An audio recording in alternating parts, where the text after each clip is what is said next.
Thanks very much for staying with us. Time now for Eye on Africa with me, Georgia Calvin-Smith. Tonight, more attacks are blamed on the CODECO militia group in eastern DR Congo as mass graves are found in Ituri province.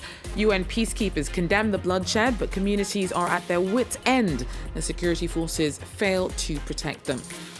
Also, a groundbreaking study in Niger that has more than halved the number of women bleeding to death in childbirth could be a game changer. Excessive blood loss is the #1 cause of death for women on the pregnancy journey, particularly in developing countries. And Cape Town tourists are warned to take care not to seal their fate.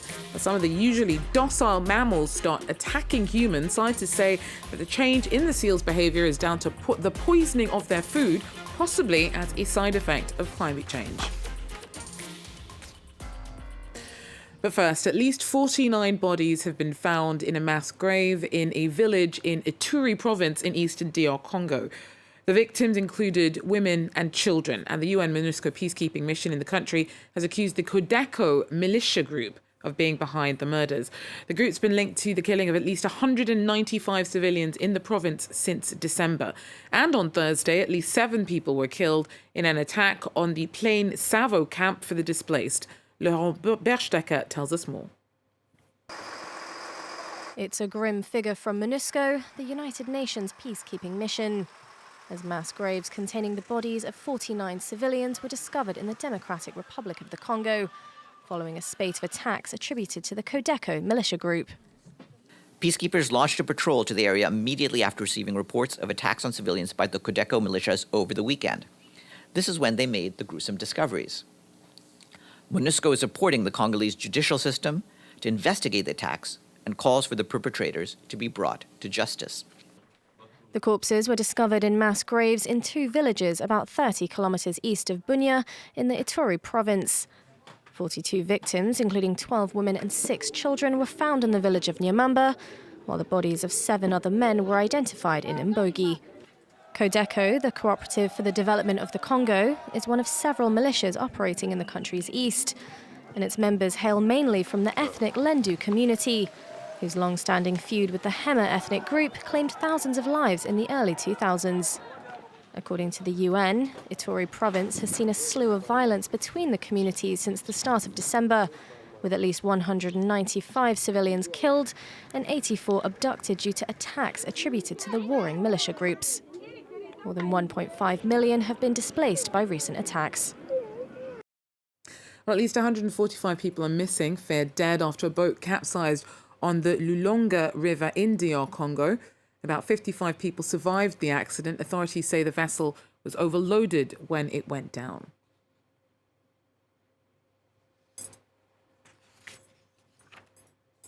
Now, globally, excessive blood loss is the #1 cause of maternal mortality, and a huge proportion of deaths during pregnancy and childbirth happen in Africa. Now, researchers behind a study in Niger that managed to more than halve the number of women who bleed to death during childbirth are hoping that their groundbreaking work could be a game changer, particularly for developing countries. Because the midwife hadn't been trained, I took over and performed the intrauterine procedure, and the bleeding stopped completely.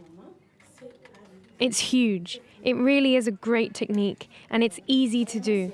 I am so happy about it. So the treatment is low cost but has an enormous life-saving impact. For more on this, I'm joined now by Dr. Zaidou Alassoum, who worked on the study for the NGO Health and Development International. Doctor, thanks so much for speaking to us. Now, first of all, congratulations. Can you give us a sense of how big the problem of birth-related maternal deaths is in developing countries? Hi, thank you. The problem of maternal death during birth in developing countries is a huge problem, and it's a persistent problem also. Not that the percentage of women who die during childbirth varies from 30 to 45% in our developing countries. But in addition to that, we know that in our country, in general, the health coverage is low. So even the number of women who attend health facilities to give birth, this number is low, and so many women stay at home to give birth. And when they give birth, and if in any case they have to bleed, they will bleed there and die at home. Also, even among those who give birth at health facilities, it's not always that we have the possibilities to save them, because we used to give them oxytocin immediately after birth, but sometimes we have in very remote areas where the cold chain that is needed for oxytocin is not available, or also we have rupture of this oxytocin. So in many countries we face this problem, and people need to take precaution to get a solution to that. What was changed in your approach over the 6 years of the study that you did, and what were the most exciting aspects of your results? In fact, we developed a strategy here with the government of Niger via the Ministry of Health. We put in place a strategy which aimed to prevent first and measure blood loss, and in case blood loss arrive, treat them either with oxytocin if it is available in health facilities, or what we call the misoprostol, which is now known by everybody. Okay, in case oxytocin is not available, or in case it's available but because of cold chain issue, this is no longer useful. Okay, we also take in account a very important aspect, which is to also involve the community by giving to women who we receive at prenatal consultation in the third trimester of pregnancy, to give a prevention dose of misoprostol to take with her at home, and we also invite them to come back to give birth with the tablet. The issue, the problem is that whatever we do, whatever effort we deploy to avoid home birth, the women who decide in their interior that they will give birth at home, they will stay to give birth at home.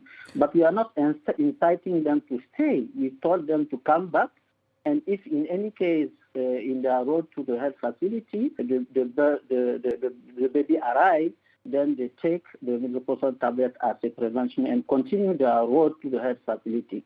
As soon as they come to the health facility, okay, in case the woman did not give birth on the road, then we the nurse or the midwife take the tablet and do the injection of oxytocin. Dr. Zaidou Alassoum, congratulations on the breakthrough of the study. We wish you the very best of luck in trying to scale that up to make a huge difference in the dangers and risks faced by women giving birth, particularly in developing countries. Dr. Zaidou Alassoum there speaking to me from Niger. Now, HIV is a leading killer in Africa, but hopes for a medical breakthrough have taken a hit after a vaccine trial developed by Johnson & Johnson has been found to be ineffective.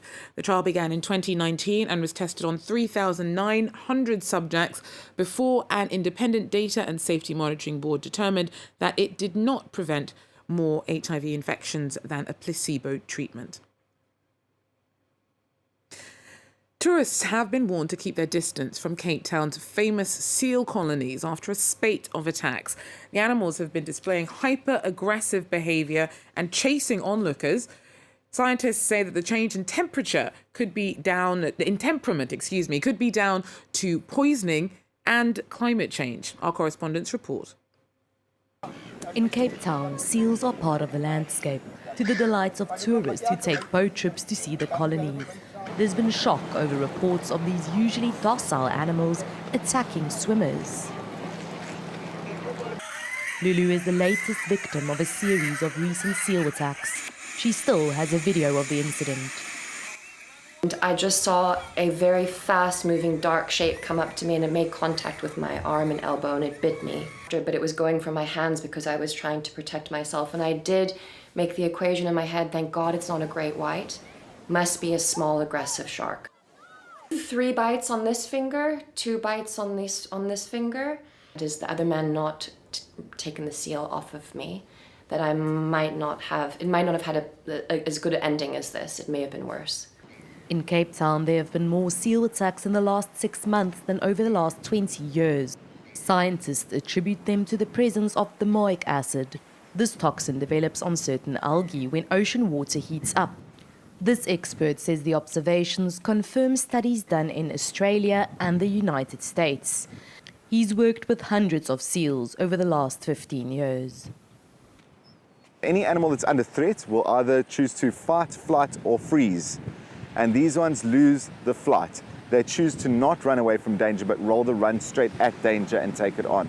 And that's been seen worldwide for several months after each domoic acid incident. The abnormal behavior of contaminated seals have been recorded in amateur video.